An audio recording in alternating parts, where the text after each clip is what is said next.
শুধু শুধু কি আর আমি ব্লিংদের ব্রেনলেস বলি নাকি? কিম তাইয়াং আবার কোন কালে জেনিকে ভালোবাসলো জানতাম না তো।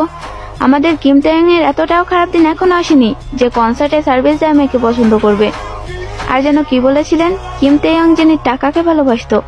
বাব্বা, তা বলি কি আফা, আপনি কি সোজা আপনার পাগলা গারো থেকে আসলেন নাকি যাবেন কোনটা? চলুন আফা, আপনাকে একটা উদাহরণ দিই। আশা করি বুরুজ খলিফা কি তা জানেন। কেপপ জগতে কিম তাইয়াংই একমাত্র কেপপ সোলোইস্ট যাকে 3বার সম্মানের সাথে প্রদর্শন করা হয়েছে। আপনাদের জেনিকে তো একবারও দেখলাম না, দেখবই বা কিভাবে? জেনিকে তো একবারও বুরুজ খলিফাতে দেখানোই হয়নি। চলুন আফা, এবার একটু টাকার হিসাব দিই। কিম তাইয়াং এর মোট সম্পদ আছে 4 কোটি মার্কিন ডলার, জেনির আছে 3 কোটি মার্কিন ডলার। বুঝতে পারছেন পার্থক্য কোথায়? তাছাড়া জেনির চেয়ে কিম তাইয়াং এর ক্ষমতা দ্বিগুণ। আসল কথা হচ্ছে খালি কলস বাজে বেশি। যোগ্যতার খোঁজ খবর নিয়ে তারপর লাগতে আসবেন। ধন্যবাদ। আর হ্যাঁ ব্রিয়াঙ্কাফা, কথাগুলো যদি একটুও বুঝতে অসুবিধা হয় তাহলে আমাকে বলবেন, আমি এর থেকেও সুন্দর করে বুঝিয়ে দেব। Bye bye.